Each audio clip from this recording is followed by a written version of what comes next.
Good evening. Welcome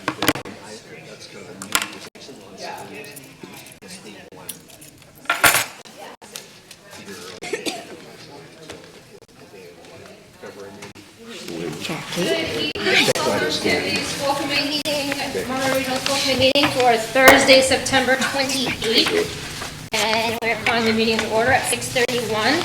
And the first order of business is approval of the September 14th minutes. So moved. Second. Any discussion on those minutes? Okay, all those in favor say aye. Aye. Any opposed? Any abstentions? Okay, that's unanimous, thank you. And the next order of business, public comments. Do you speak with the public? Please come up.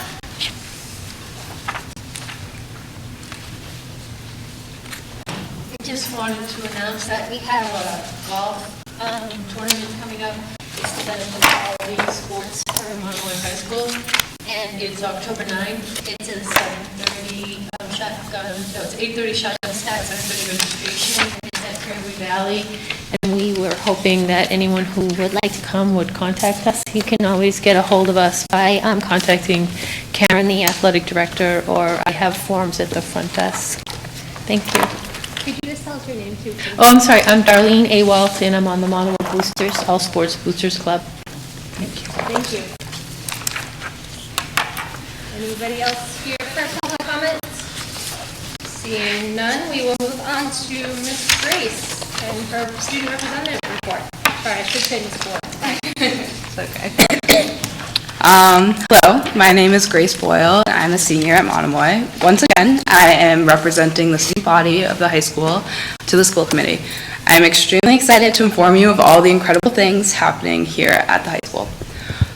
Getting back into the swing of things has been a bit difficult, but the wonderful teachers and administration have worked extremely hard to make sure that the students stay on track this September. One way that this has been demonstrated is through Mr. Burkhead's new 620 rule. With this, Mr. Burkhead vowed to learn the name of every single student here at school. Being able to walk by the principal and have him greet you by name in the hallway is awesome and helps continue the trend of you are important. Summer reading meetings also went off well with some productive discussion and snacks, which were a unanimous crowd pleaser. Sports and the rowdy student section have been off to a great start on all fronts. Girls soccer remains undefeated and is a serious contender for being champions of their league. This is extremely impressive and an amazing example of our school building a program. Since my freshman year, the team possessed a 20-game losing streak carrying over from the year before. Night games at the MAC have become a great time for students to show their spirit, as the girls soccer game amassed a large and loud student section for theirs, which is really cool because girls sports often have a much lower attendance. Football has been faring well with a record of 2-1. This is another team that consistently attracts a huge crowd. For the first home game, although the score was not great, the student section was fantastic and never gave up their spirit. We all dressed in white, wore jerseys, and threw baby powder in the air, and it was really fun. Opportunities such as these, where we can confidently express our school spirit and cheer on our peers, are adored by students. The TV program will also be broadcasting a couple of sports games in October, including girls soccer, boys soccer, and field hockey. The soccer games will be commented by yours truly, so make sure to tune in to YouTube or on Channel 22. The guidance department has also been working tirelessly as college application deadlines creep nearer. I want to thank all three counselors for dealing with the copious amount of stressed out seniors going into their offices on a daily basis, asking for assistance throughout the entire process, myself included. They gave a presentation on Naviance, the Common App, financial aid, and all the like to all the senior English classes. Doing this in a small setting and then setting up weekly individualized meetings is so helpful in this process. They're also presenting financial aid night right now, which I have to run off to after this. Last night was curriculum night. This is an awesome opportunity that allows parents and teachers to form a relationship. This is something that is very unique to our school being in such a small, personable setting. It's something that makes parents feel well about sending their students to Monomoy. We are also lucky to have the great students willing to come back to the school at 6 p.m. to escort lost and confused parents from class to class. Almost Maine, the fall play, had auditions about 2 weeks ago and is continuing on in casted rehearsals to be ready on November 16th through 18th for the show. For sure, it will be impressive as always, and I can't wait to see it. JOSM is continuing and have been going extremely well. Students appreciate the time during the day to fit in club meetings, do homework, speak to teachers, and more. I'm aware that people are nervous that students will feel as they have a lack of accountability and don't have to be somewhere, but I can honestly tell you that the only problem I have faced with JOSM is having too many places to be at once. Peer Leads has been learning to function without Ms. Shalaka. Everyone, students and faculty alike, have been working so hard to keep her legacy at Monomoy alive. I especially want to give props to our senior peer leaders who have assumed a lot of responsibility in this transition time. It's a learning curve for everyone, but I'm very confident that the program will remain incredible under the leadership of Ms. Coughlin. Tonight they're actually hosting their first blood drive, and it has been executed extremely well. Lastly, we are looking forward to the homecoming week coming up, ending with October 14th. Some fun anticipated events include the Powder Puff game, which the seniors have already scheduled their practices for, the sports games, and the last but not least, the dance. Thank you very much. Thank you. Anybody have any questions for Ms. Boyle? She has to run. Yes. Thank you very much. Today's crisis. Thank you. All right, next on the agenda is recognitions. Mr. Carpenter, any recognitions? I have none. Well, we do have a recognition for the school committee. We found out after our meeting last time, 2 weeks ago, that Karen Ryder did resign prior to our meeting.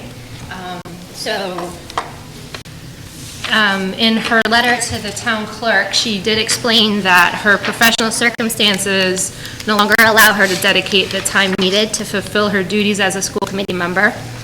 And I'm pretty sure that we all can understand and respect that decision, as we know the time and dedication that this volunteer job requires. So I would like just to take a moment to recognize and thank Karen for her service on the school committee. And that would kind of also segue into an announcement that we are looking for applicants for a replacement for her.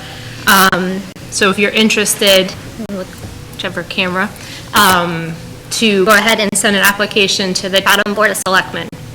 And we have applications, and I think we have a date set for the end of October, October 24th, for interviews with our joint meeting with us and Chatham Selectmen. So figured I'd squeeze that in there at that time. So then we move on to reports and discussions, and the first is the American Choral Directors Honors Choir trip.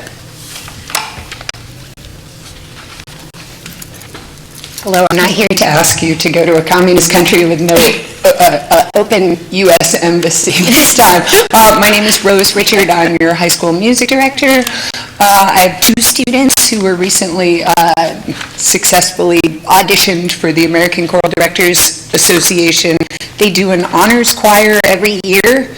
1 year they do a national honors choir, and then the opposite year they do an Eastern Division honors choir, which takes kids from Maine down to Washington, D.C. This community has had a bunch of kids do this, and it's pretty amazing. This year it's in Pittsburgh, Pennsylvania, March 7th through 10th. There are two juniors, Isabel O'Donnell and Isaiah Stafford, who were accepted. And I would like your blessing to take them there. Anybody have any questions for Ms. Richards? Okay. Kudos. Thank you. It's so cool, and the conductor that they get to work under is amazing, because my first thought when I saw it was in Pittsburgh, I went, ugh, Pittsburgh. And then I saw who the conductor was, I was like, oh, no, we have to send kids to audition for this. Yeah, we actually had 10 of our students make the district choir who got to work with him in January, so these two are like beside themselves that they get to work with him again. So. I would like to move to support this. Awesome. Thank you. And a second? Second. Thank you. Any further discussion? All those in favor? Aye. Any opposed? Any abstentions? That is unanimous. All right. Thank you so much. Plan away. Thank you. And the next on our agenda is Chatham Elementary School discussion on therapy dogs. We have Dr. Millen.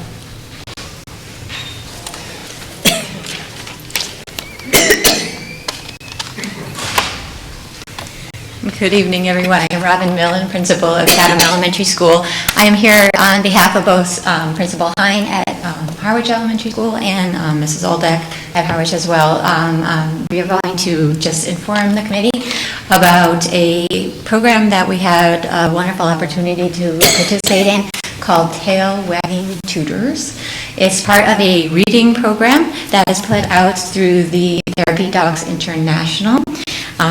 I just want to give you a little background on it.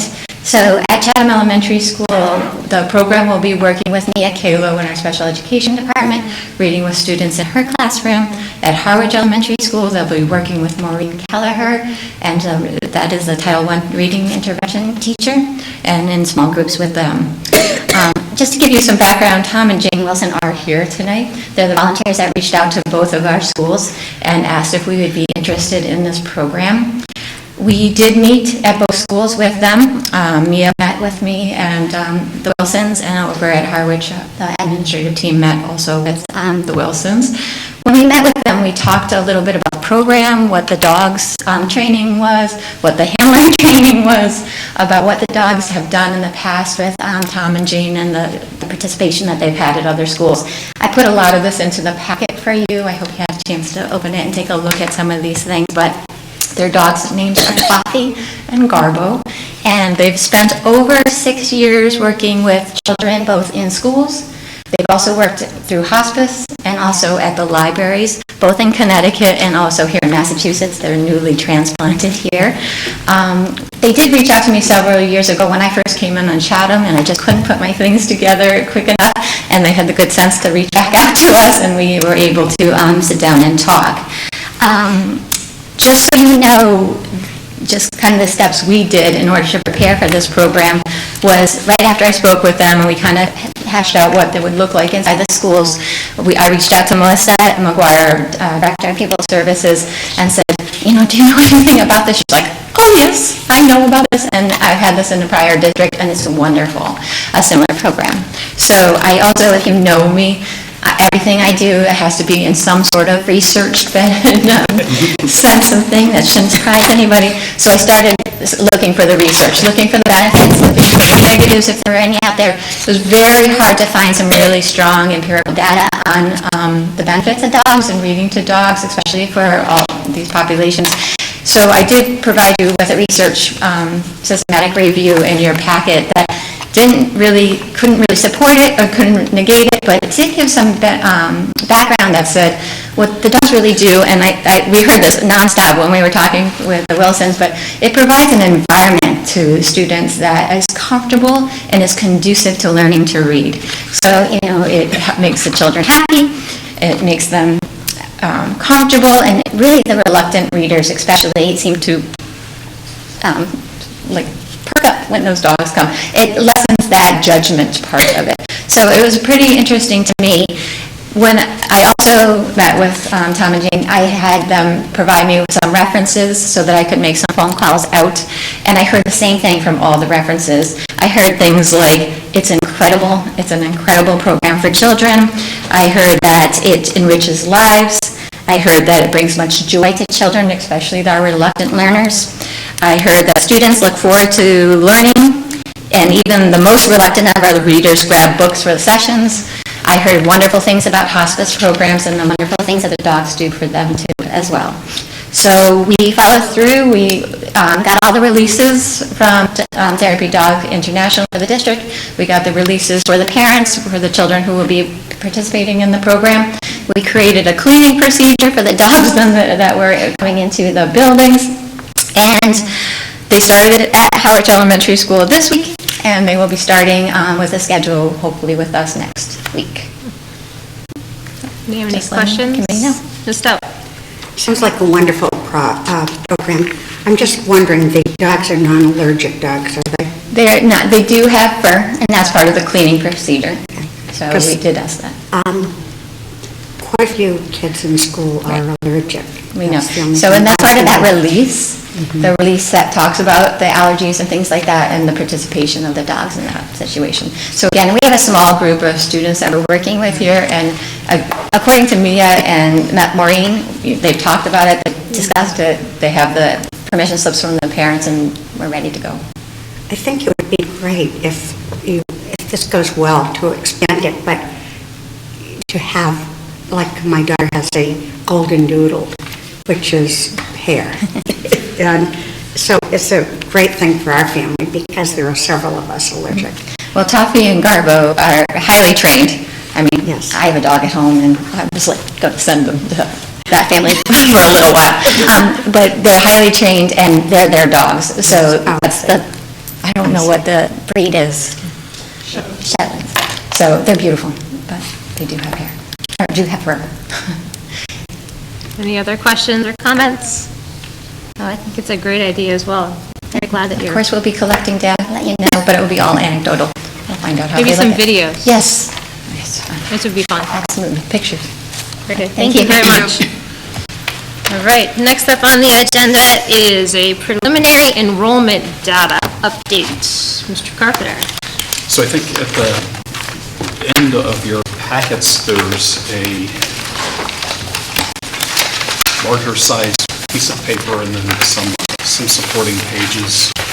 I'll just talk about what's on the larger piece of paper and a memo that I sent off just before the meeting to both of our town managers to share with their select boards and FinCom. So, we're reaching, as we head into October each year, our finance committees and selectmen. I just want to get a feel for what's the enrollment looking like, and how will that start informing the FY19 budget now. So we're in that season. So I have just reached out to both boards saying I'd be happy to come and talk about our enrollment numbers. And there are some very positive things in the enrollment numbers that I want to share with you, and there are some things that I think the school district needs to look at, and there are things that I think the town needs to look at. So I'll just kind of walk through just some of the points on it. The sheet that you have has looks at, there's a grid that has last year's the 2016, 2017 school year's enrollment data and class sizes. The middle grid is this year's enrollment data and class sizes, and the rightmost grid is something I call a cohort attrition sort of analysis, just looking at students that were present, let's say, in, if we look at all of our fifth graders last year, how many numerically of those fifth graders show up as sixth graders in the FY18 cohorts. So things to point out. Ever since I've gotten here, we've talked about maintaining really supportive class sizes within the district and trying to maintain, on average, elementary class sizes that are 18 plus or minus 1, and middle school and high school classes that are 19 plus or minus 2 on average. We're there, across the board this year as we were last year. We know that we've got some larger class sizes right now in fifth grade at the middle school. They're kind of balanced off in sixth and seventh grade, and we're going to have to watch how the enrollment flows, whether or not we're going to need to divert some staffing into the middle school to accommodate what next year's enrollment looks like. One thing to point out is that our overall enrollment in the district is down by 8, and that's I think to kind of point out why it's down by 8 across the Cape, not just here in Harwich and Chatham. The demographics are shifting, and there is a gradual decline of young families and school-aged children within the communities. And you'll see that at Chatham Elementary School, we see a decline of 34 students at Chatham Elementary School, which is a one-year decline of over 12%. Harwich Elementary School is 16 students down, which is a one-year decline of almost 3%. And this isn't attrition by loss, where families aren't leaving, choicing out to other districts. This is just fewer young children in our communities. So in the memo that I sent to both of our town managers, I just indicate this is an indication that we may need to look at from our community standpoint. What are some affordable housing options that are available to keep young families within our communities? But also, are there things that we should consider looking at? And I suggest something like a free preschool for families. I know Mashpee instituted something a couple years ago where for children 4 and above there was preschool, and to have something that might make it somewhat more affordable for families, and an initiative like that might also be helpful for families, but also help children be better ready for school. Enrollment at the middle school. If we look at the middle school, its enrollment is up. That bubble of students that last year was in the 4th grade is now in the 5th grade. That middle school enrollment is up by 28 students, which is a 6.6% increase in enrollment at the middle school for this year. The high school enrollment is also up. It's up by 9 students, or 1.5% increase. So, so we're seeing some increases in enrollment at the upper grade levels, but we're seeing just a loss of younger children in our communities at the elementary level.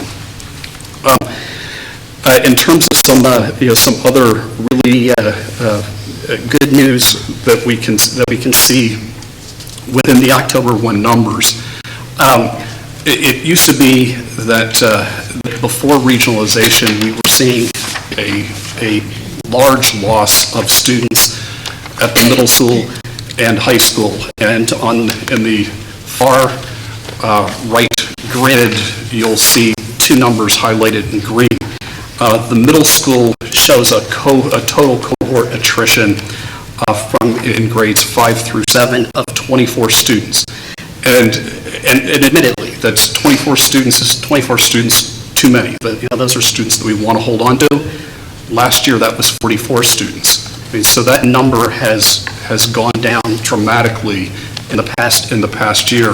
So on our end, it's to go and see us continue to see our middle school strengthen, have the programs there available for students and families, and ideally see that number go from 24 to 12 to 0. At the high school, the number which only a few years ago would have been close to 40 is actually positive. We see a net gain of 1 student at the high school. So I don't want to be disingenuous here. It doesn't mean that we're not losing kids to Nauset or to charter schools, but one thing that actually shows up in the high school report that you have in your packets, from grades 9 through 12, there's actually more kids coming here that were in Nauset last year than were in Monomoy and heading out. So we're seeing a change in what's happened in the past, and again attribute to programs that Principal Wilson and his staff have been putting in place at the middle school, and also a testament to initiatives that Bill's put in place here at the high school in the academic program and cultural aspects in both buildings like Joslin or the seminar block that really, I think, appeal to students and make students want to be in those buildings. One other thing to point out with regard to the high school, remember I said the high school enrollment is, the total enrollment or the cohort attrition is +1. In any given year, we lose on average 20 students to Cape Tech. So we've actually picked up an equivalent amount of students that we've lost, and families each year will make a good decision for. There's some students that Cape Tech's the right choice for them. So we're actually making up for the attrition in students to Cape Tech from other students that are seeking to come to our high school. Last thing that I point out to both select boards, and it will be something we'll continue to raise with our with our families over the next month is if you look at the orange squares on the sheet, which looks at last year the average class sizes at Harwich Elementary School versus Chatham Elementary School, you'll notice that the Harwich Elementary classrooms are about 1 to 2 kids larger than the Chatham Elementary classrooms. And you might not think 1 to 2 kids is a lot, but we also have to kind of keep an eye on the fact that Chatham number, at least in this 1 year, went down by 12%. And so in order to keep those class sizes equivalent or within that 1 to 2 students, we had to shift a teacher from Chatham Elementary School to Harwich Elementary School. The reality is we can't keep shifting teacher from Chatham Elementary School to Harwich Elementary School because there's not another classroom at Harwich Elementary School to put a teacher in to balance the numbers. So we're going to have to think, long term. What does that mean for the composition of the schools? Does Chatham Elementary School creep down and slowly become 2 grade level or 2 sections, 2 first grade, 2 second grade, 2 third grade, and Harwich Elementary School bursting at the seams, or do we have to look at our regional agreement? So that's some of the big things that we have to look at as we go into the next month and have discussions with families at each of the schools and sort of process, sort of long-term, what do we want to see for all of our students, and what does, what's a good elementary experience going to look like? Any questions for Mr. Carpenter on data? No? Well, it does look like good news coming in, especially looking at if you expect that most of the -19 for 9th grade, most of those are at Tech, and you don't want to, that's probably the right place for them. So otherwise, the numbers are way up for the high school, which is incredible. I mean, I guess I looked at it that our big goal when I came here to the district was to see Harwich and Chatham families staying here. Mm-hmm. This is really solid numbers that we've turned and the numbers are really heading in that direction quickly. So this is the pre-October 1 numbers, and then we'll find out kind of more officially once all of those numbers are submitted as to where our students actually are, or do we know that? So these we can kind of lock them in our October 1 numbers. These are our numbers. These numbers, for enrollment today and short of a student enrolling tomorrow, this is our October 1 numbers. What happens next is all of the districts will be submitting their October 1 numbers to the state, and that's when it starts showing up, where are the students who have Harwich and Chatham zip codes enrolled in, charter schools or in other school districts. So you start to see where all of the students that are choiced out are. So we're reporting out all of our numbers, and everybody else is reporting out there. So that's how you go through the process. The other thing to take note of, just quickly, if you go to the very last line on the center grid, there's a percentage there. So it shows that there's the percentage of students from Chatham is 26%, or 26.06% who go to Three, you're supposed to have 3, right? Decimal places? Just and from Harwich, 73.94. That shifted a little bit more towards Chatham. If you can see that number in FY17 was 25.63, so it was almost 0.5%.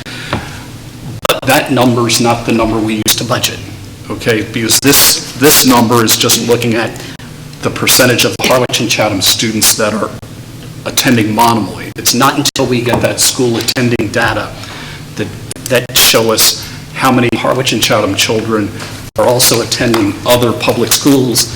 And it's when we get that number, that's the number that's used for foundation enrollment, because our district's responsible for all of the students that are attending public schools with the exception of the tech. And the sort of ratio that you use is based on a 3-year average of that percentage of Harwich and Chatham. But there's at least some indication here that there's still continuing to be a slight shift towards Chatham. All right. Any questions now? No? All right. Thank you, Mr. Carpenter. We will move on to number 4, building project financing, the bond anticipation note 7 with Mr. McCure. Hello. How are you? Pretty good. How's everybody? As Terry said to me on my way in, he said, "Oh, this has got to be band time." I said, "Yes, it is." Band time at the school district. I know it. What I'd like to do is the information that was in the memorandum that I sent to Scott, which he forwarded to you in your packet, I just want to go over how I want to approach the review. I know I provided for you the listing of our finance activities all the way from the beginning of September of 2011. I'm not going to go through all of those. What I'm going to do is just highlight how we got to the bottom line of the budget that we are working with for the project, so that everyone would have an understanding of where we started and where we are now. The only thing that I want to talk about initially is we are dealing with, on October 20th, our bond anticipation note of $1.5 million is due for payment. And so what we are doing at this point is going out to bid, which all of the bids have been out to prospective bidders as of yesterday. We're expecting the bids to come in on October 4, and at your next meeting, on October 12, I would be recommending an award and asking for your approval of that award, and also to sign all the finance documents that now have to be put into place so we can get the actual amount of money to be able to pay the band 7 that is due on that date. But before I get into the details of the project activities, what I'd like to do is just give you, obviously, a brief history of how we got to our current budget status. Then I want to go over where we stand with our project budget at this point. All the costs, the revisions to our budget, where we stand with the estimated grant coming in from the state, and then I want to go over, as I showed you in items 2, 3, and 4 on memorandum, I want to talk about our current fund balance, what we have for remaining costs, our estimated grant, and the adjustment for what we call third-party revenue, which you saw as you were going through the review of that document that I put together for the activities. And then last, I want to talk about the audit time frame, and that's dependent upon when we submit our final request for reimbursement to the MSBA, which is the Massachusetts School Building Authority. And then last but not least, I definitely want to talk about the new band that we're putting out now, which will become due on October 19 of 2018, how we get there. So the highlighted items that I would like to at least pull from the document that I gave you that had all the little green bars on it. I'm not going to refer to that. I just pulled out from my own presentation purposes. On 9/14 of 2011, the feasibility started, and that was our first ban that was issued out, which was $2 million. On July 16 of 2012, $64.7 million was authorized by the school committee for the purpose of paying the cost for the construction of the new high school.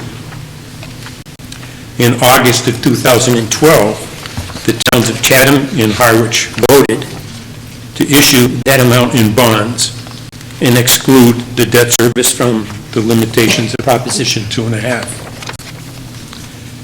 On September of 2012, MSBA, which is, again, the Massachusetts School Building Authority, they executed what they called a project scope funding agreement. And that started off with an amount of $64.7 million, and they indicated, based on the details that were in the draft of school design information from the architect and from the project manager and from us, that our eligible cost would be able to get a 51.53% grant. Based on that information, on November of 2012, the bond council approved the amount for the issuance of bonds in the amount of 36.5. So that is the figure that we were staying within in order to issue bonds for this entire project. On July of 2013, the bids were all in for this project, and that was at $59.5 million. So the MSBA at that point indicated they approved the bid documents. They also outlined what they were going to have for scope exclusions, which means there were certain costs and certain budgetary items that they would not give any grant on. And after that, any costs that were going to be incurred in all other categories, they would turn around and say, okay, we will give you 51.53% of what's eligible. In addition, they set a maximum school facilities grant of $27.7 million with a cap. When we reached the 95% of, they would be reimbursing us as we went along in the project. As we were paying bills, we were submitting our request for reimbursement. Once we got to the 95% level of that 27.7, they said you're not getting any additional money after the 26.4, which is the 95%, which meant we had to keep going out for bond anticipation notes in order to be able to fund the rest of the project. So at this point, we are still waiting for closeout in order to get that additional 5% based on what they're talking about. So throughout the entire process, I think it's important to understand that we were not operating without the information from the towns of Chatham and Harwich. All through the whole process of financing, whether it be for the bond or also for the bond anticipation notes, we were dealing at that point in time with the finance team, which is composed of town managers, the town finance directors, the business manager, the superintendent, and myself as treasurer. So all through that financing process, they were always informed. We were always talking about debt service. We were always talking about future plans so that we could in turn figure out the best time to either get some additional bands or collapse some and then also go out for the bond. So throughout the entire process, we were using the construction phases and getting estimates from our project manager, which was Skanska, our architect, which is Mount Vernon Group, and the general contractor, which is the Fontaine Brothers. So throughout every phase of the project, that's why you saw the entire time of issuance of bands, what we were dealing with from the standpoint of going out at least 6 months each time we were going out. I want to also, I think, if you read each of the items, you saw some of the areas that were where I indicated there was a net premium. What that boiled down to is that whenever we sent out a bid, there are certain costs in order to bid bond anticipation notes as well as a bond. We had to pay bond counsel fees, Standard & Poor's review fees, and also the preparation and bidding of the document itself. So every bid that we sent out, we asked for a minimum amount to cover our issuance costs, so that would not become a part of the operating budget of the district, nor as part of paying any money out of the building project for that. So what we talk about for net premiums is that when companies bid to either get a band or a bond, they're obviously looking to win the bid. And so a lot of times we had people bidding an amount above what we considered to be our issuance cost. So through most of our documents that you saw as going through them, we did end up with quite a bit of premiums that the school committee at several meetings authorized the use of that to, in a sense, reduce the amount of future borrowing. So in total of the net premiums, it's important to understand that we received well over $800,000 in net premiums, which in a sense reduce our financing costs in the future. The other thing that I want to point out is that when we went out to bid for the bond itself, in looking at the amount of money that we needed at that point in time based on where we stood construction-wise and what our remaining construction phases were, if you noticed in one of the cover sheets that we had for the bond anticipation note, there was a $30 million ban outstanding that had to be paid in September of 14.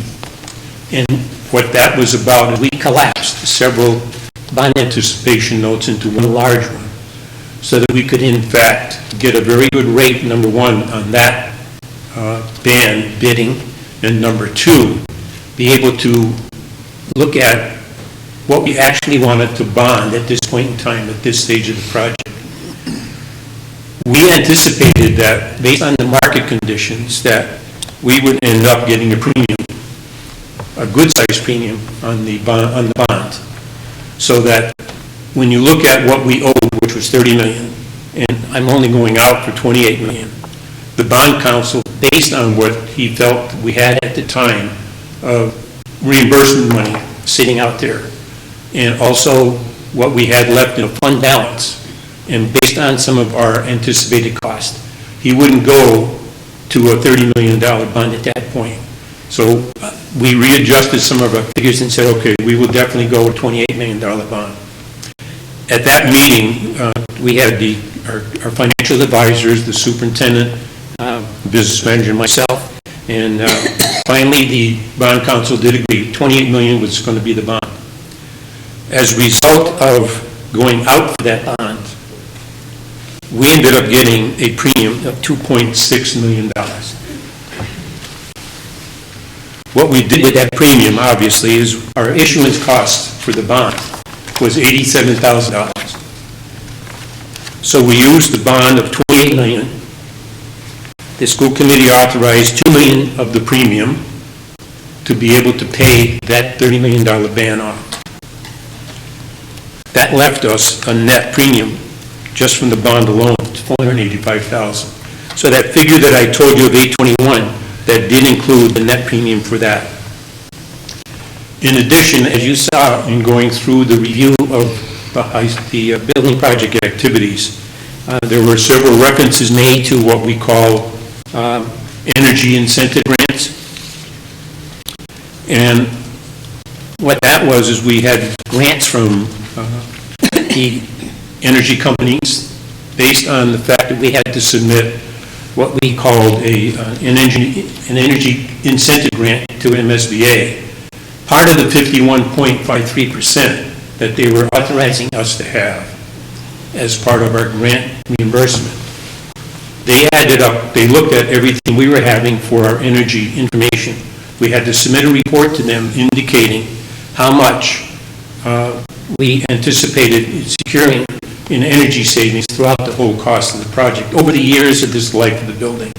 So that study that was done through the architect and the engineers was submitted to MSBA, and therefore they indicated, okay, so our 51.53% was going to be intact. We were not losing any of the energy incentives that they had built into that 51%. So that's one of the reasons that report was very significant in getting, obviously, to stay with the 51% grant from them. But in addition to that, we did get grants from the Cape Tech, not Cape Tech, but the electrical companies, and also from the gas companies, based on their analysis of, again, the energy information that we would be using. So I'm going to talk more about that item because that $610,000 that we did receive was going to be able to help us go through some cost payments through the project without having to secure additional bands for a period of time. So that was part of what we were going through at that stage. What I'd like to do at this point is to now switch over, unless you have any questions on that green line document. I want to switch over now to the other item, which is basically looking at where we stand budget-wise. And that is that budget status summary that I provided in your packet.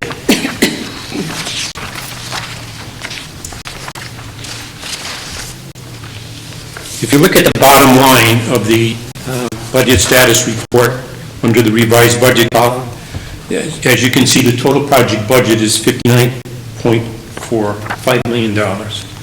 When we started the project way back in September 11, we were looking at a cost of $64 million for this building. You end up with budget bidding at 59. And we'll get to the 28 million after versus the 36 million that was authorized for bonding. I want to specifically point out to you there's several items that are there. What we call that classification column, those are all divisions that when MSBA put together the bid document and the budget, all those items that are in there for like legal fees, architect, construction divisions, that basically is the entire budget that was developed based on all the bids that came in from the GCs and also the OPM and also from the architect. The column that is called cost to date, everything that we have spent and submitted to MSBA at this point is now in that column. So our current cost at this point is $58.8 million that we spent out of what we call the base project budget. When you look at the base project budget, the total budget is 59.4, but there are two key elements in regarding the cost, the revised budget column. If you look at the one that's called base project cost, that's 58.9, and then you see contingency provisions. The original budget that was put together by MSBA that we were working with all the time had certain scope exclusions and also areas that did not have a budget line item on it. So what they provided was a contingency provision of $3 million. You started off with $3 million sitting there for construction, so anytime there had to be either design issues or changes to specs, all the dollars would be coming out of the contingency budget provision for construction and moved up to all those categories that you saw for construction, which basically totaled up to $49 million. In addition, change orders obviously could not be budgeted initially. So the main thing with the budget provision for construction, that's where every change order was categorized and the money was transferred from the construction budget provision. So that's why you see there's currently 1.1 million in change orders throughout the process. So out of the 2.5 million, 1.1 actually went into change orders through the budget process. Any costs and any budget transfers were all approved by the school building committee, and everything went through the warrant process through the school committee as far as payment, and all the reports then indicated how we were doing this. What I do want to point out when you talk about change orders, that is a typical thing in every building project that is done. I don't care where you do a building project.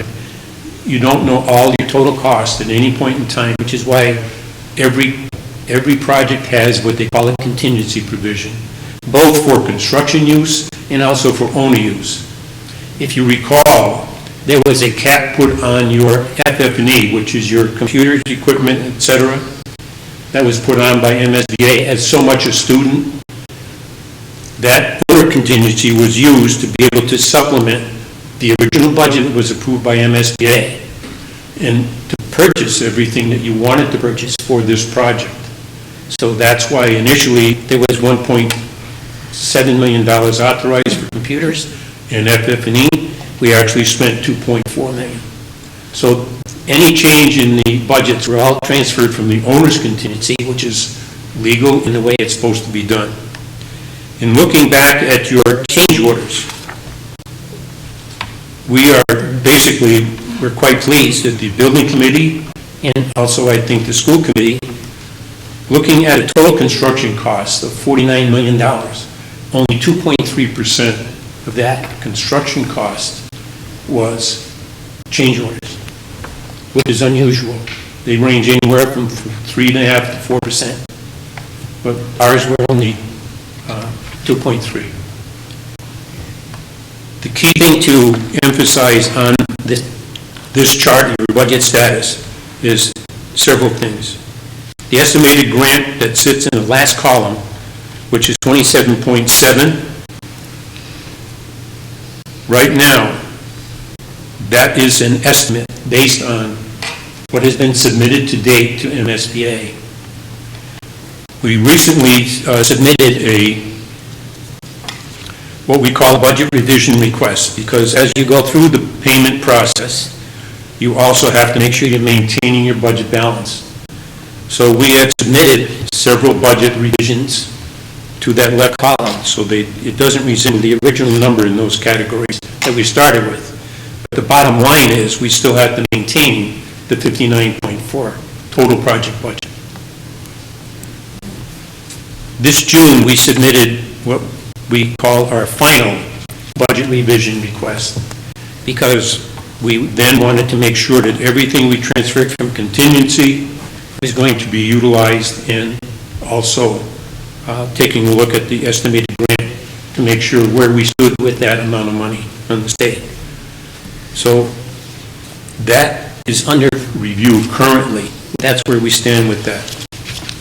Do you have any questions or need any more detailed information pertaining to this? Because what I'd like to do now is just get into the other part of this. Tells you where we stand budget-wise on the budget, where we stand with an estimated grant.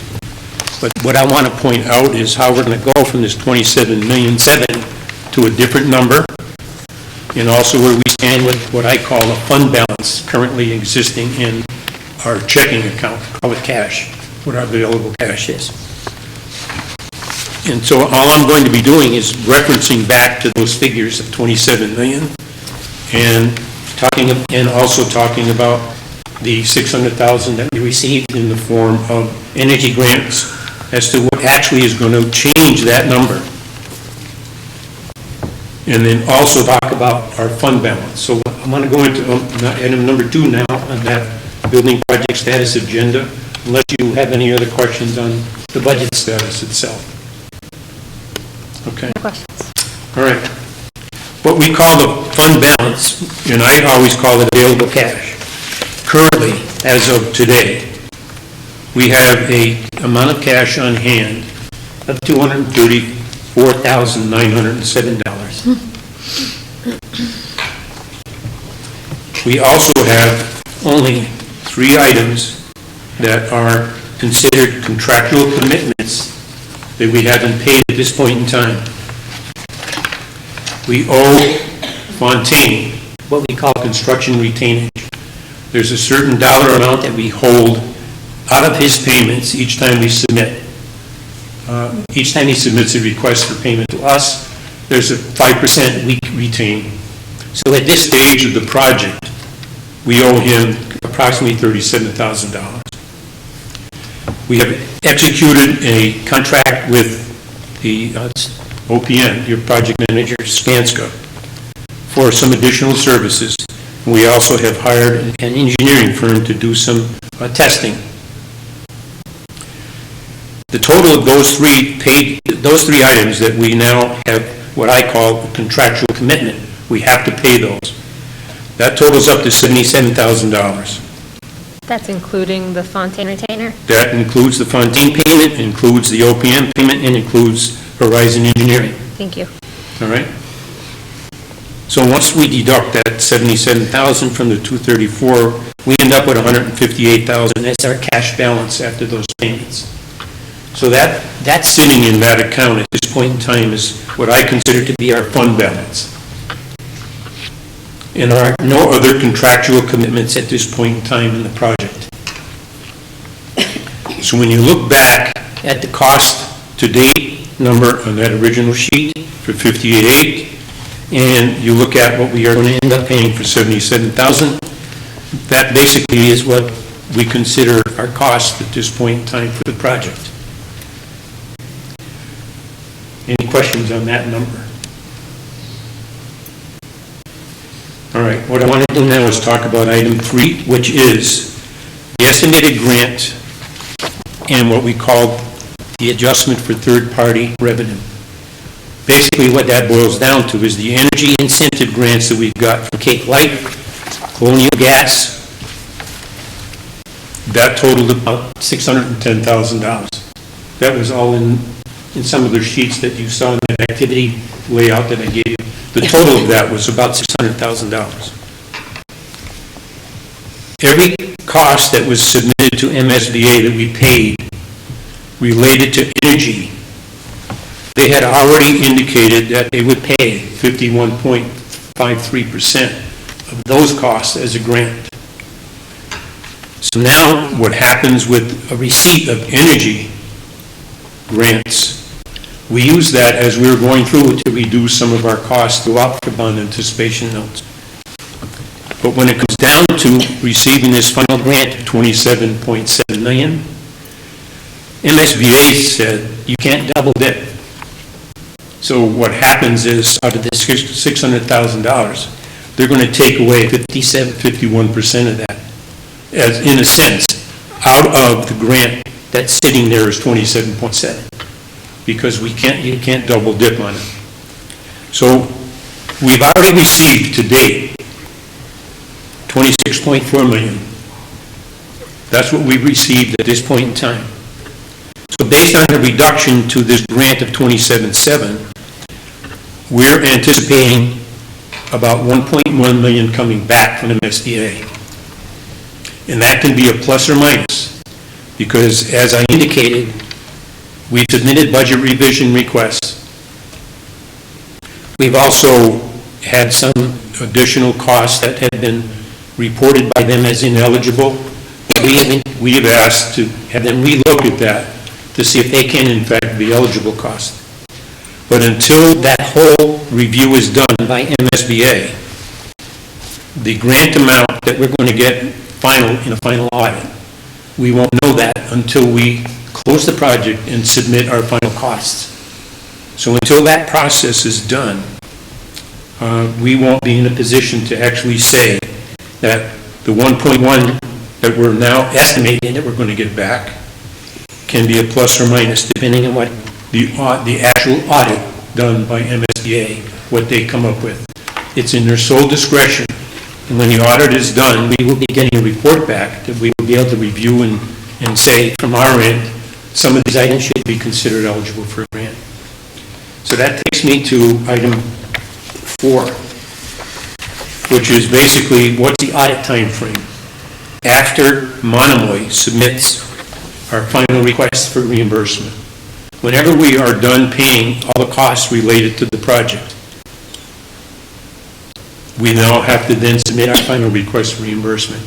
Once that goes in, MSBA has indicated that it will take them, the audit process, anywhere from 10 months to 12 months. That's the audit process. And I think in some of the previous meetings that I've had with the committee, school committee, I've indicated to them, obviously, until we close, the audit process can't get started.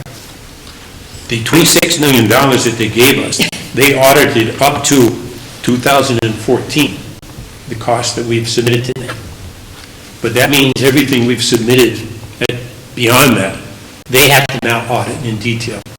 So what we have been utilizing is the preliminary reviews by what they call they have a capital planning division at MSBA, and they do some initial reviews of some of the costs that we submit. So they've indicated that they have indicated these are recommended grant reimbursements for some of the costs. So we have been using those to come up with this 27.7, which is why I'm saying that's really an estimated grant, a true estimated grant, until someone says this is now audited in total and it's done. So we will be getting a report when we close.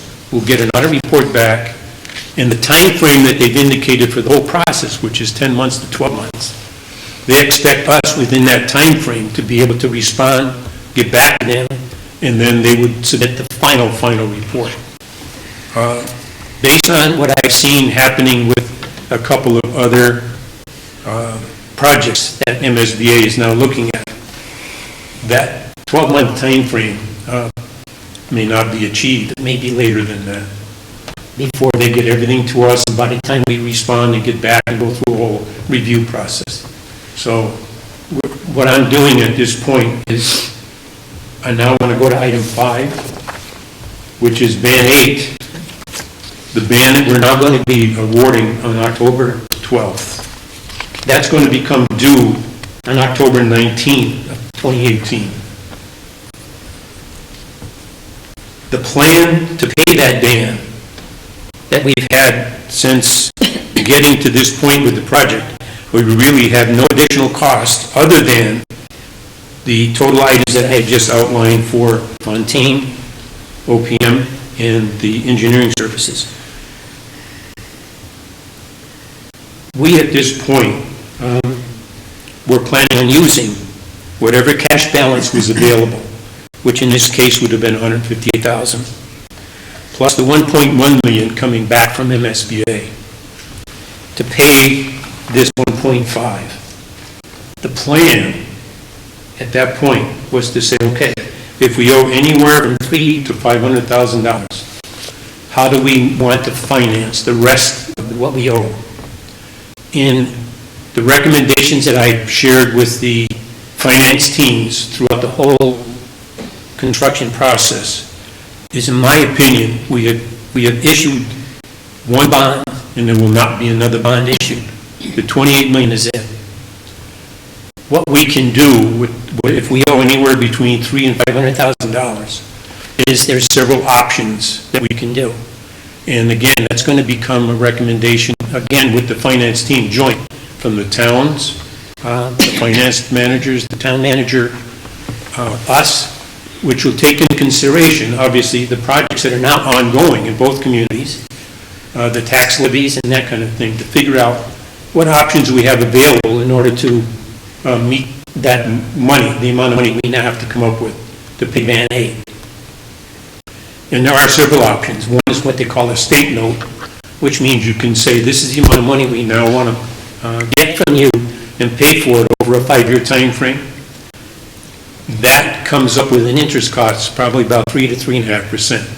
The other option is to be able to say, we can go with band, and then based on either operating budgets or whatever way we can handle it, is pay down that band in some way. Because we have the opportunity to still go out for additional bands, even though they're called rollovers. We're not using the money to spend on anything to do with the project. In fact, the last new band that we went out with was in October of 15. What I've been doing at this point in time is using these bands to just say, I'm rolling it over, I'm paying that band off. Now I'm doing the same thing with Band 8, I'm paying Band 7. I'm not using any of the money that's coming in from these bond anticipation notes to continue paying things through the project budget at this point. I don't need to. We're at a point in the project where we've got our costs finalized and we anticipated X amount of dollars coming from MSBA. So the bottom line is to pay Band 8 in October of 18, we will then have to work with the finance team to figure out, okay, is there a way that the operating budgets from in the capital area, the capital cost area, can use to pay down some of this. If it can't, we go to a state house note, which means there's a certain amount of money that you would pay annually for 5 years. The bottom line is we're not anticipating going out for any additional bonds because of, number one, the premiums we received through the year, and number two, the $2 million that we received initially. So when you look at what we got in the way of premiums all the way through this whole project, that was a considerable amount of money reducing the future bonding costs for the district and for the towns. So even though 36 million was authorized, we're only bonding 28.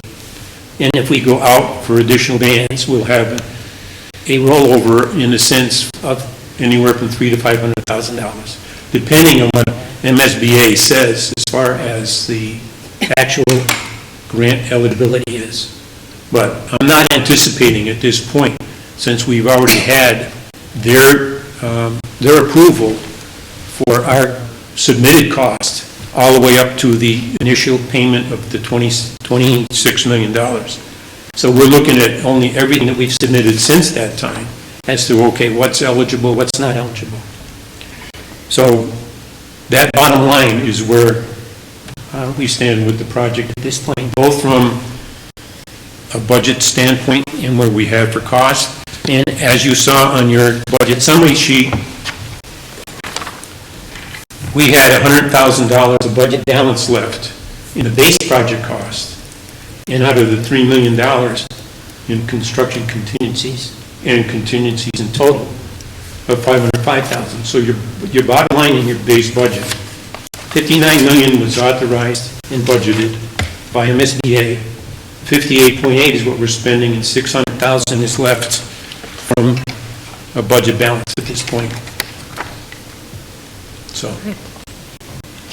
I'd be glad, maybe if I went too fast, I apologize for that, but, and it's kind of hard sometimes to just continue to go with the numbers, which is why I tried to summarize that one page as good as possible, because there's 32 divisions that we deal with in the construction side alone. So I had to consolidate where they are. And the reason I split out some of them is because they put caps on reimbursements for some areas. So. Questions? Mr. Yes. Duvall? When do you anticipate to have the final submission to the MSBA? That depends at this point on a review by the school building committee and by the school committee of the engineering report we received from Horizon as to where we stand with certain stages of the construction project. So once that is reviewed and it's determined of how the costs are going to be taken care of, if there's going to be costs, I have to wait for that at this point. And in a sense, it's not going to, what we're basically saying is we are waiting for MSBA to give us the money, all right, so that we can in a sense finalize everything. But by the same token, if there are issues that still have to be taken care of, we have to then take a look at that.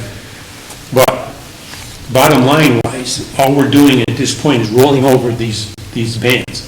So the interest that we're at, obviously, when you look at your sheet and you saw the history of our interest, yes, we started off at one point, 2011 and 12, at maybe, 35-40% on some of the bands that we issued. Right now, I'm anticipating this thing will be in about 1%, because they've been going up, the interest rates have been going up. So, but all I'm saying is that whenever we do a rollover, what it costs the district and it costs the communities is only the interest amount of money. We're not using the funds at this point, which means we are in reality not going to be going beyond what I consider to be a pretty good estimate at this point. Even if it goes above $500,000 that we have to do a ban on, there are options that we have available. We'll be able to spread that out also, in the State House note, or figure out how to pay for it through the process. So even though we have to wait at this stage, my concern at this point is I still want to be able to use our estimated fund balance, what I consider at the end of the project, and also what I get from MSBA, to in a sense pay this ban that's going to come due in October of 18. If we have not closed by that point, and MSBA's audit is not done at that point, ban 9 is the rollover. That's all I can tell you. So I'd be back again. So. Mr. Russell? Thank you, John. I have no questions. I can just barely understand the summary. But that's personally me. I had the privilege of sharing with Don for the past 5 or 6 years in the building committee, and the clarity he brings to such a complicated process and the make sense statements, and this is a summary.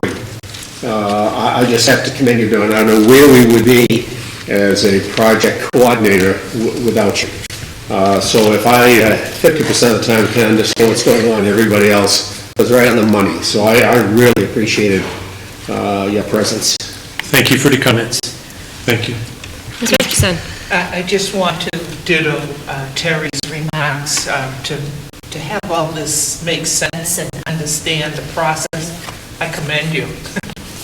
Thank you. Any other questions, comments? All right, yes, I agree. You do a very nice job explaining, making sure everything is piecing together. So I appreciate that as Thank you. well. Now, on October 12th, we'll be back, but we'll have the bids at that point in time, so. And I did again go out and ask for a minimum bid of, to cover our costs for issuance. And then anything beyond that, whoever's out there that's going to be bidding on the project, on this band, we'll see what we get in the way of a premium. Which again, if we get the premium, it'll help offset. But I'm not anticipating any, only because the way I've seen things happening with minimal amounts, $1.5 million, $2 million, there's a lot of them out there who just, here's our premium to pay the cost, and here's our net interest cost. Other than that, they're not willing to give anything beyond it, but we'll see. It'll just be a result of the bid process. But that'll be on October 4, I'll know, and on October 12, I'll be here. Excellent. Okay? Thank you. Thank you very much. Thank you. All right, next up on our agenda is strategic plan objective number 4 update with Mr. Carpenter. All right, let me see if I can get one of my sidekicks just to wake the computer up, then I'll... Nobody jumps up. Just Get the it to computer to... project again. So this is create an inspiring positive culture that promotes and celebrates achievements. That's it. So there are 4 strategic initiatives under our last and final strategic objective to talk about, and I think just to put a quick overview here, I think this is really where the administrative team in the district has come the furthest over the last 3 years.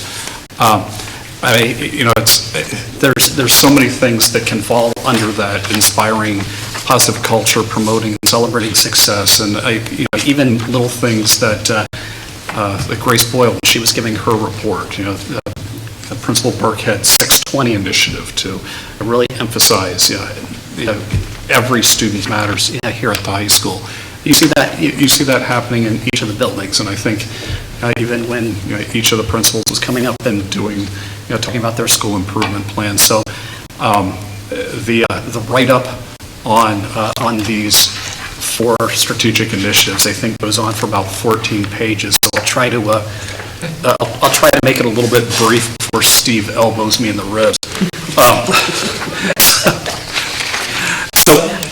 So the first one, to create a social-emotional framework pre-K through 12 that's data-driven, promotes leadership, and advances a positive culture within the Monomoy regional schools.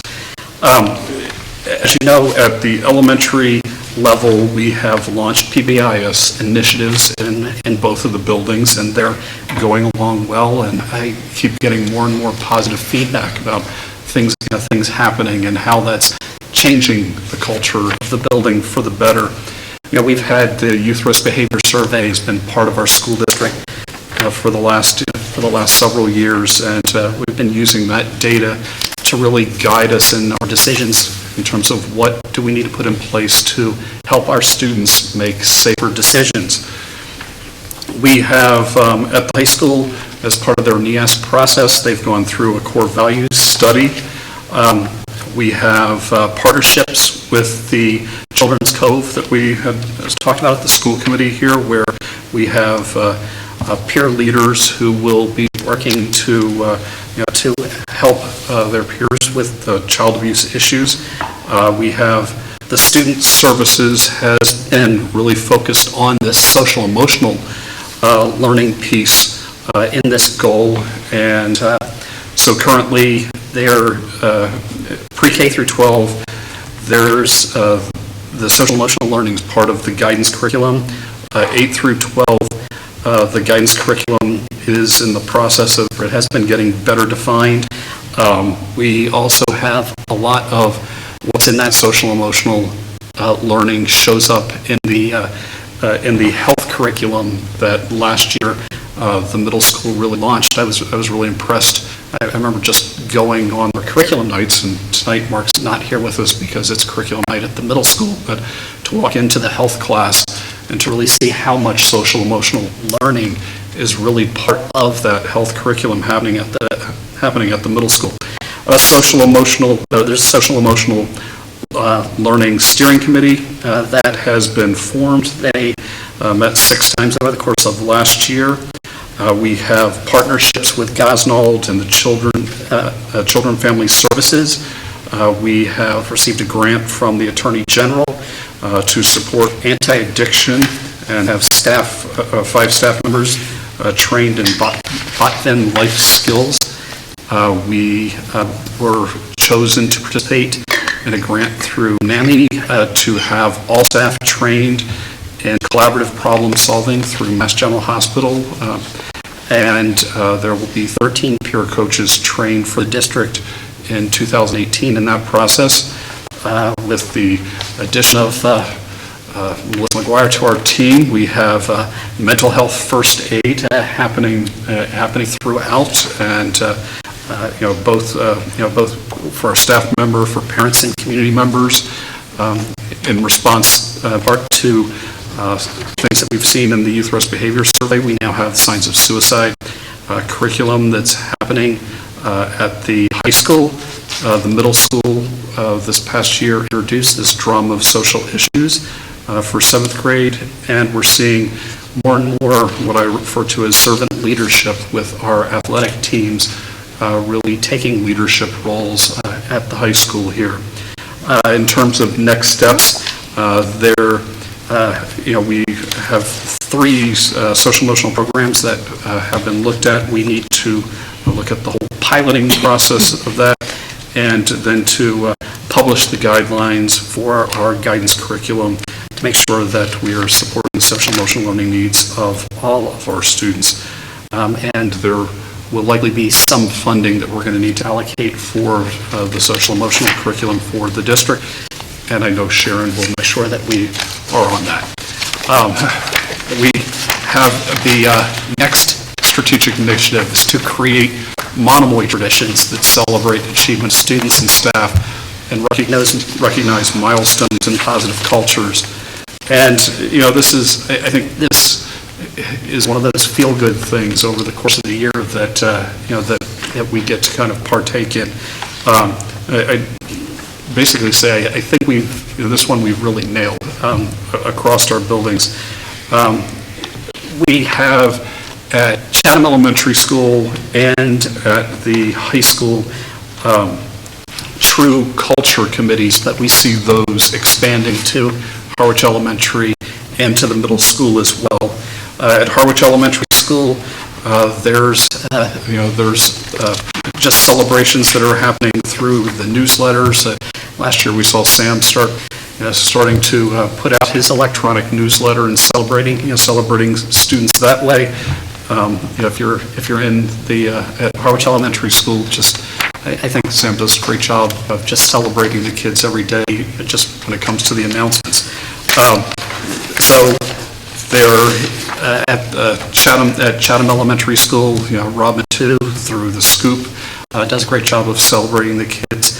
But we also have a number of different PBIS initiatives or celebrations that happen in both of the elementary schools, again wrapped back to the PBS initiative.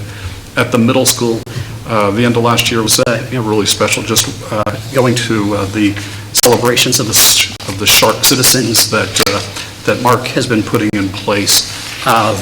Mark also had put in place an evening of excellence at the middle school level to celebrate the academic achievements of students.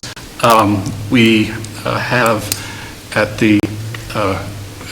when we came together as a district, there was an award, the Brooks Medal, that was given to students in Harwich schools, and so that it was a long-standing medal, and we have expanded that concept of a Brooks Medal, given that we are this regional school district that has Harwich students, it has Chatham students, and it has students that come here from other towns, with a Brooks Medal, an Eldridge Medal, and a Reynard Medal. So we award those at the middle school and high school level too. The high school has a number of different evenings and even mornings, from their breakfast of excellence to their own celebrations, including celebrations that happen on the athletic fronts as well. And I think on this end, we've seen in the last year, the shift to the new website gives us an ability to, from a technological standpoint, use those front pages of the Monomoy website and each of our schools to again use pictures and text to celebrate successes happening in the building. We need to make sure, in terms of next steps, that we have true culture committees formed within each building. For me, when I came to this district, culture was an extremely important thing that I wanted to focus on in my former district and school. And when we started forming Monomoy, one of the first things that we did before even this high school was built was to get people in a room and start talking about what do we want to have the building feel like on the inside in terms of how people interact with each other, and to really make it have that home away from home feel. And I think that's important that we're focusing on that happening in each building. The third strategic initiative is to create inspiring cultures within each Monomoy school that attracts and retains both students and staff and connects to one another. I think in terms of data, is the enrollment data that we presented is sort of one very tangible way to go and show the committee that what's happening here is making a difference in terms of us retaining and attracting students. But some of the things that we can also note here is we've made sure that, to really improve and tighten up our step-up date processes so they happen across the board now. We also have a number of just great fun traditions that that have begun to form. The middle school hosts beach bonfire nights, and there's a couple nights a year where the families are heading down to Red River Beach to socialize and connect. There's grade level dances, the Washington D.C. trip, the school heading off to go see Blue Man Group last year. At the high school, we've got a great peer leader program that really, I think, helps this building get a lot of that culture going. We have at the middle school and high school level, we do sort of exit interview outreach, and that shows up in that enrollment report information that I gave you. You see in that both a listing from the high school and middle school, kind of indicating where every child that's new to the school came from, and you can see where they're coming from, and I'm sure the principals would be happy to kind of give you some of the backstories behind there. I tried to include some of that in the narrative that I wrote up for you, but you'll see where they came from and where they're going to, so we have a real strong feel for for why families are coming here and what they're seeking if they're leaving. We also do that same thing for staff, and I think a testament of where things are. I think as we were writing this up, Last year, we did lose 2 staff members to other school districts. And if you look at the hiring that we did, there's many more staff members that sought to go and come to Monomoy than to leave our school district. So, so I think we've seen a lot about retaining and attracting staff. I think in terms of attracting staff, and this kind of emphasize sort of a budget thing, I think we've been blessed budgetarily, and I think it's important that we maintain a solid budget for our schools. We've been able to attract and hire the best person, not the cheapest person, and I think that's, if you want to make sure that you've got great teachers in front of classrooms, you've got to be going and hiring based on the quality of the teacher, not looking at, I can afford a $30,000 person, but let's hire the best person, and that's the missive that I've always given to our principals. Let's go, go out and put forth the best candidate for the job. Other things to quickly mention. In the summer of 2016, we did a diversity training to support inclusiveness within the school district through an organization called Visions Inc. And I think he may still be here tonight, but I think having Steve Cass, our video teacher here at the high school, and I think what we've seen the video program do to help promote the district and celebrate some of the successes that are happening here. We also have this summer started conversations between our athletic director and the Parks and Rec in both of our communities. We want, one of the things that we know from our exit interviews of students is, there's still a large number of students who are seeking, or who exit, who are looking at athletic opportunities elsewhere. And we need to make sure that we're building a strong athletic program here to keep those students with us as well. We think we need to look towards, for the future, while we have a strong video program here, we need to go and see, it would be nice to see that really expanded to our elementary and middle schools. Things that would be needed is we had, as part of our things that didn't make the final cut of budget last year, is additional vision training, and I think that we also need to work with our towns to allocate sufficient resources to allow for video equipment to be staged at the middle schools and elementary schools to support more video features coming from those buildings that then can get sent here to the high school for Steve to put into that the educational television station, so that it has more of a balance, not just a high school perspective. The last of the strategic initiatives is to enhance extracurricular opportunities. We still have a want to see our Monomoy community learning programs expanded out beyond Harwich Elementary School. We've wanted to see it happen, but it hasn't happened yet. It's still an area we have to work on. We have, though, spent a lot of time engaging with our union over the last 3 years to develop MOUs to add different clubs and activities. So our contract with our Unit A, our teachers, is specifies here are the clubs and activities that the district has, and every time we come up with a new sport, we have to create another MOA to add lacrosse. So we've added boys and girls lacrosse. We've already started conversations about how we get volleyball happening in the district. Do we start it at the middle school?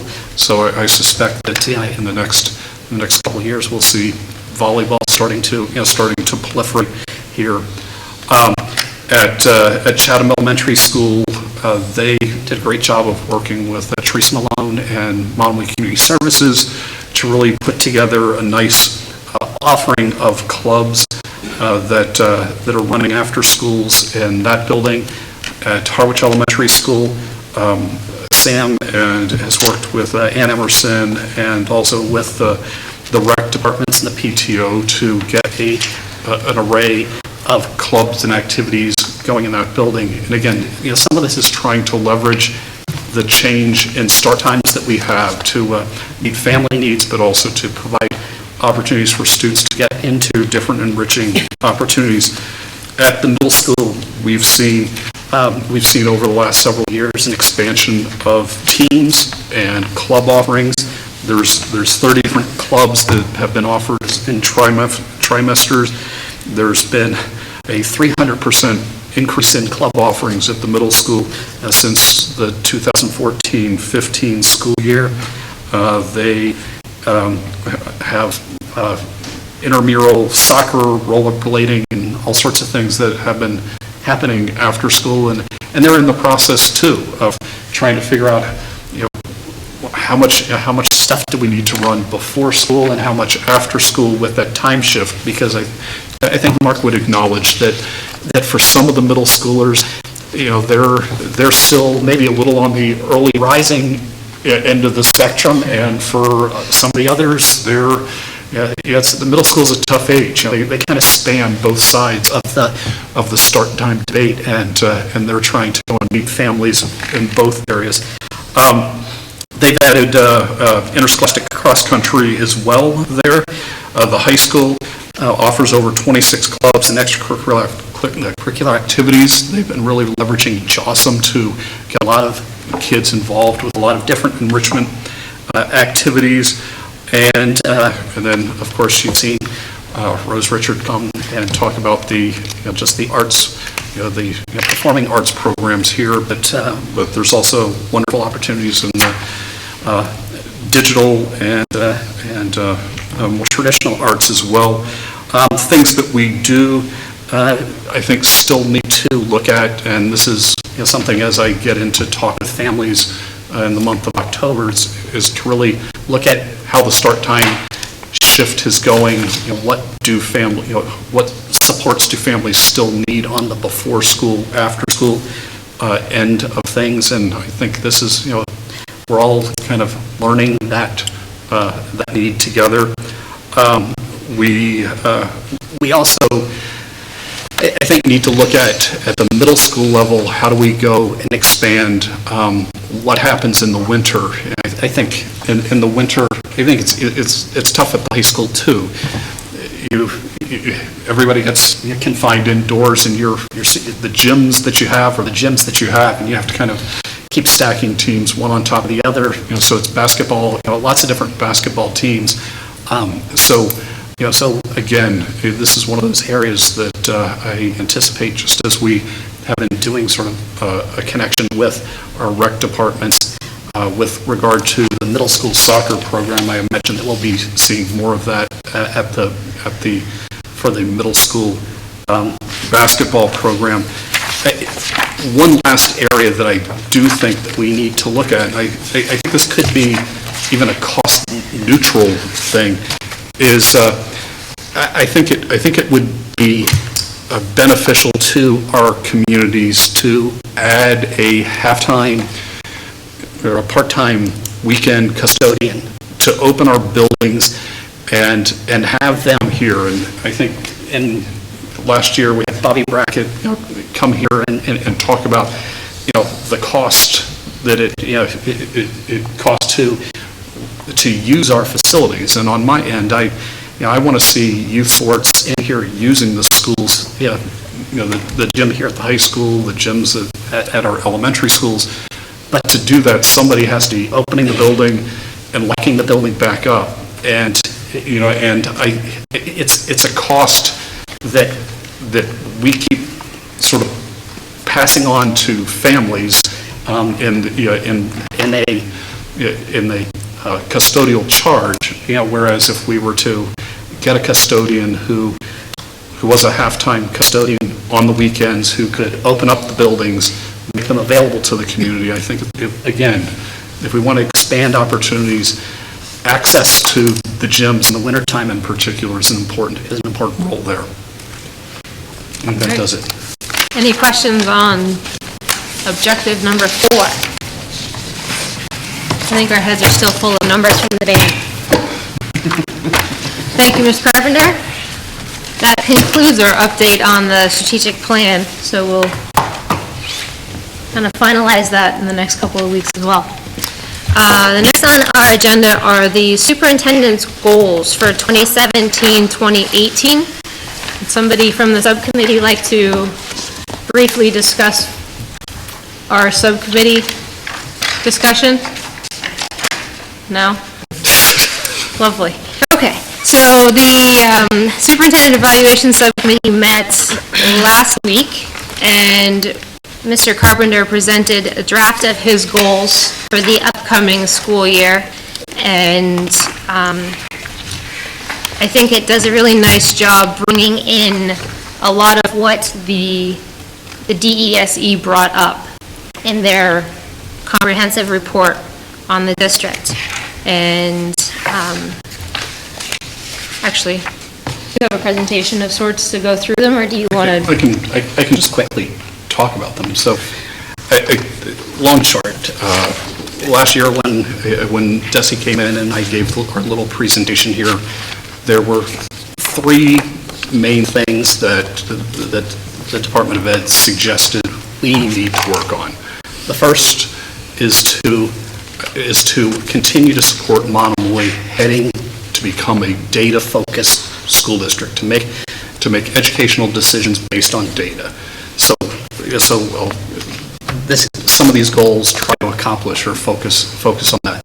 The second is that there was some instructional practices that they wanted to see improved. So the instructional inventory that Desi used had were 4 areas in particular that were lacking more than others, and I just kind of summarized them as the points were to see teachers provide and refer to clear learning objectives, to make sure that teachers are implementing lessons that reflect high expectations aligned to the learning objectives, to see teachers facilitating tasks that encourage students to engage in critical thinking, and to see teachers differentiating the instruction so it's accessible to all the learners in the room.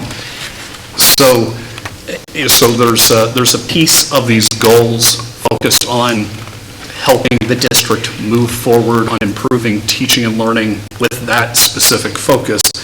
And then the last thing that they said we needed to focus on is making sure that our evaluation system that we're using, that we're taking the classroom observations and focusing on providing feedback that will improve teaching and learning, and that feedback is showing up in the evaluation documents, in the evaluation process.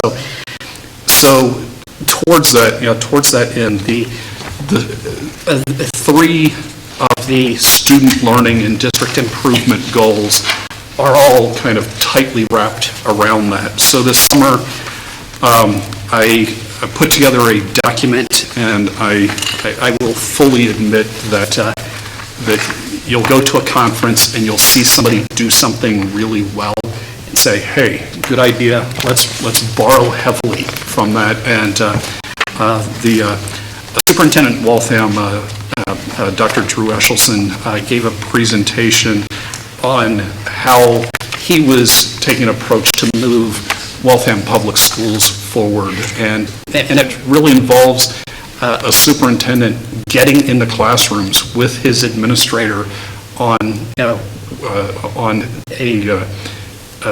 these learning walks to or instructional rounds to really help the principals improve the feedback that they're giving to move the teaching and learning that's happening in the classrooms forward. So the first student learning goal talks about this these instructional rounds. It's to engage in learning walks with the administrators.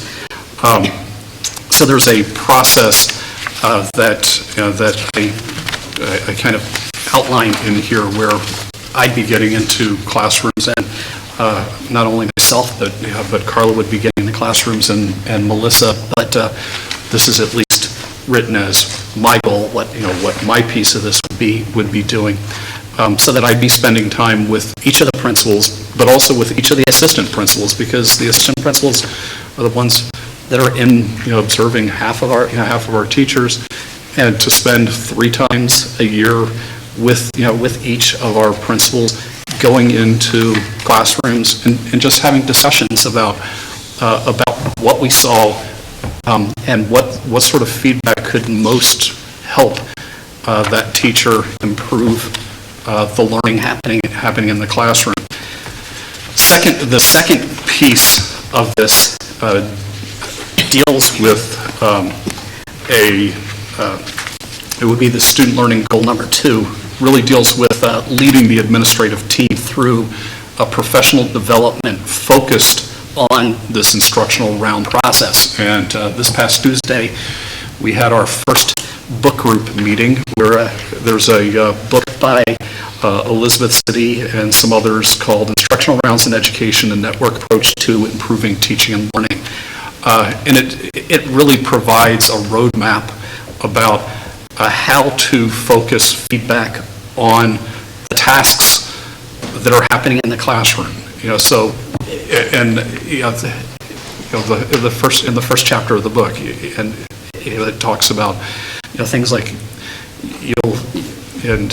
Terry, I'm sure can relate to this. You'll be in a school, and there might be 4 6th grade classrooms, and there's great academic success happening in one of those classrooms, and maybe one of those classrooms might be lagging a little bit, but it's the same content. So what's different? So if they're teaching the same curriculum, what's different between those two classrooms? And it's really the tasks that are happening. What's the teacher asking the students to do? And what's the cognitive demand? How challenging is that? Is that task one that's engageable by the whole range of learners in the room, or only a certain set of kids, or is it at a high enough level so that that the kids who are ready for more can excel, and is it differentiated enough for the others? So again, to focus the feedback with teachers on those 4 areas from the instructional inventory that I mentioned where we were lacking. And so we spent a little too long probably on Tuesday coming up with with a list of anytime we go into a classroom in our instructional rounds, this is what we'll be looking for. But also we'll be using that to say, when the principals are going into classrooms to see your classes, this same sort of thing is what we'll be looking for, and ideally in terms of data, because Donna's going to probably make sure that these are SMART goals. We want to make sure that through this instructional round process, we should be able to go at the end of this school year and sit there and say, okay, is there a strong or moderate level of differentiation happening in this classroom, and ideally see much better results than what Desi saw a year ago. And that's the intent behind this. The last little piece here, district improvement goal number 1, deals with shifting towards that data focus. And what we've talked about doing is having the central office staff connect with the building level staff thrice a year. So right now in all of our schools, they're beginning the beginning of the school year map testing process. So once that happens, and the principals get a chance to digest with their team the map data, we'll sit down with the building administrative team and start to look at that data and start to really dive deep into it.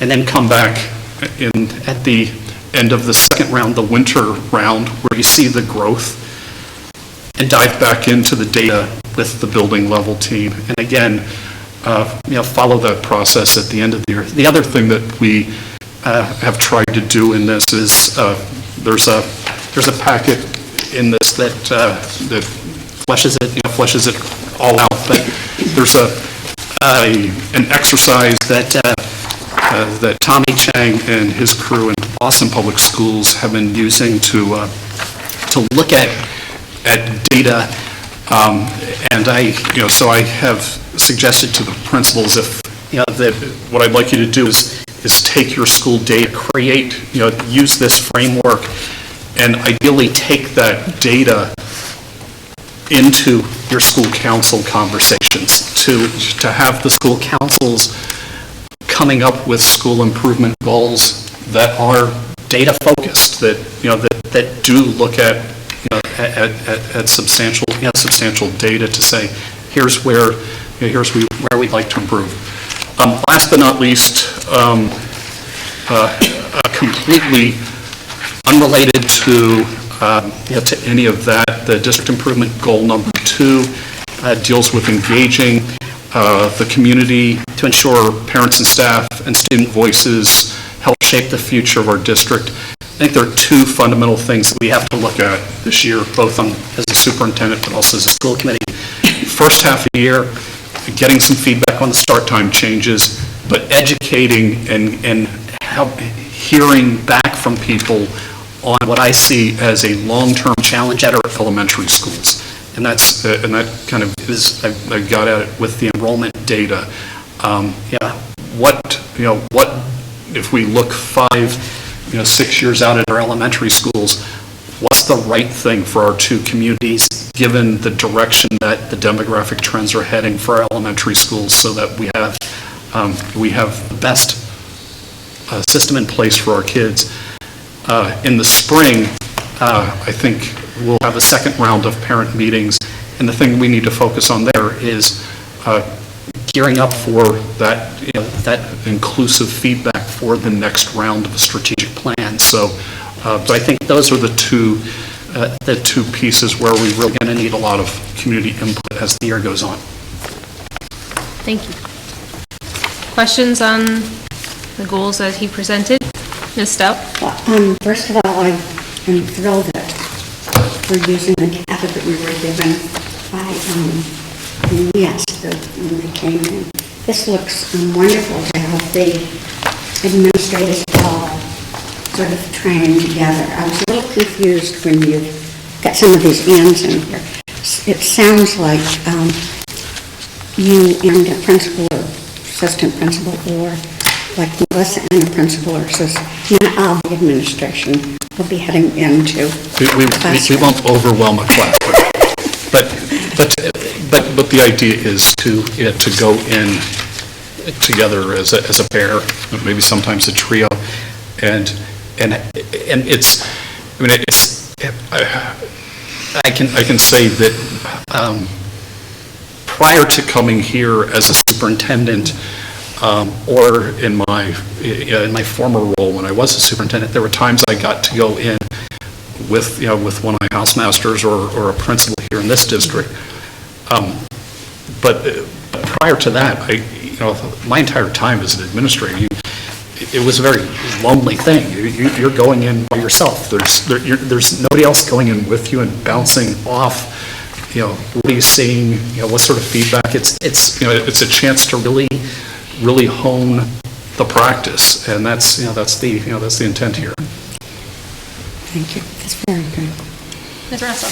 A couple of comments. I happen to be on the superintendent's evaluation subcommittee, so I reviewed this with our subcommittee and our superintendent just a few days ago. The thought strikes me, and I'm repeating for myself, but it makes a lot of sense.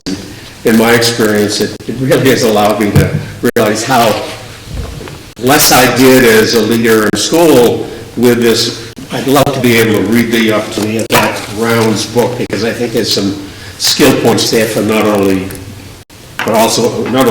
principals, but for teachers. The whole idea, we've had Don here summarizing 5 years of building a school physically and then paying that bill. And yet the key reason we're all here is obvious to all of us. I think we're making a step in the last year, combining the school committee's goals with the superintendent's goals and the strategic plan.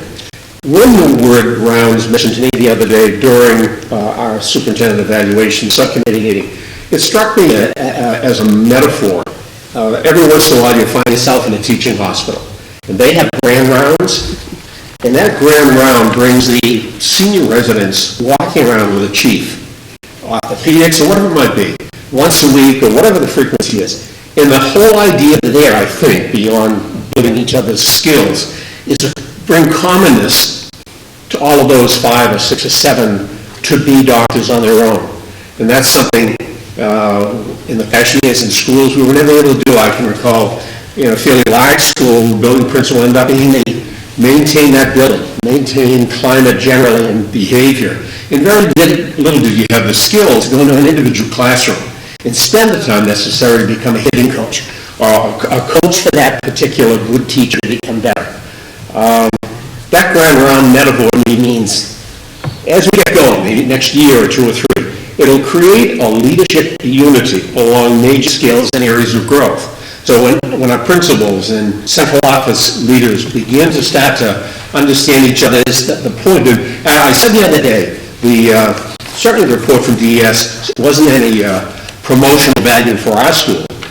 They noticed 3 years of stagnant MCAS scores, which triggers a need to say what's happening. So rather than be a bad news mission, we can look at it as what a nice motivation it could be in the next 3 or 4 years to turn around for ourselves to say, here are 4 some skilled classroom techniques that really needs to be reinforced over a period of K through 12 in all the classrooms. So creating a leadership unity amongst ourselves, that we all have something in common with that grand round. The second thing, I think it creates a common theme around which DS report will allow our evaluators and teachers to begin to focus on what may very well increase the kids' learning. So I look forward to the next year or 2 to see some of this come about, where the main reason why we're here isn't to put more to the brick, but to use this here as classroom skilled people and make the kids get the best they can out of this. And that's a real hard task to do. So all of this, a lot of stuff to absorb. But I think in the long run, we've kind of come up with a GPS or a roadmap for our principal and central staff leaders to share with the teachers, to say, is this going to move us a couple of notches in the right direction? So thanks, Madam Chair and Scott and folks, we're going to be doing this. So I think a way that, and I'm sort of jumping one agenda item ahead on for a little bit, but Nancy, Don, and I were chatting about the school committee goals, and one of the school committee goals is support and receive updates on math and focus and social emotional learning. And I think there's an opportunity there from the committee standpoint that we could even have the administrative team come and do a little presentation in the next couple meetings on that, sort of our shared, what is it that we're looking at when we go into a classroom, and give you that lens to look through, and I think what we could then do is say, let's have people from Sam's Building and the middle school and Chatham Elementary and come and show us what they're doing when it comes to math and focus. Actually have some teachers come in with kids, but I think it would give you a chance to look at what tasks are we asking the students to do. I think it'll give you a chance to maybe see what we're trying to look at and how we're, if you want to see better outcomes, make sure that that the tasks that you're asking the kids to do in the classroom have a little higher demand, that there's that they're accessible by all students, that the students really understand, what it is that they're, the task is and why it's meaningful to them. Any other questions? Ms. Richardson? I just wanted to say, I find this exciting, really, because we've taken problems identified in the DESI report and embraced them and have a model, a plan to improve. It's all good. It is very thorough in what goals set out to do and to look for. Any other questions? So the intention is to vote on these superintendent goals at our next meeting. And right now, we have the superintendent evaluation subcommittee has a rough outline of dates that we would use for the process for this year, all culminating in an April 26th vote on Mr. Carpenter's evaluation, which would push us all into a nice package. So to back up, it would be January 25 would be mid-cycle update and presentation. April 6th, we would turn in your individual evaluations. We would present our evaluations at the April 12th meeting and then vote at the April 26th meeting. So that was one of our goals, was to try to get everything finalized prior to town meeting time. Ms. Stowe? I think that's going to be very rushing. I would like to see it a month later, not 2 months later, but 1 month later. The problem with it being 1 month later is that there's a possibility of not having people on the committee that have been here for the whole year. So the intention is to finalize it prior to town elections. When would that be, town elections? Beginning of May, the first couple of weeks of May. So if you do look at Mr. Carpenter's timeline on several of these goals, they are not designed around the evaluation timeframe, and I don't see in the superintendent evaluation subcommittee, didn't see any problem with that. We would just be evaluating on the dates that would come up to. We don't want the goals to be focused around this kind of dates. We want them to be school year dates. And as we've run into many past years, that if we push the evaluation outside of election time, then we have the situation where we have some new members on the committee that weren't here for the year prior, and therefore they can't or don't feel comfortable submitting evaluations, which makes perfect sense. So our discussion was kind of around that. Well, so we will have a new school committee member in a month or two, is that correct? Hopefully within a month.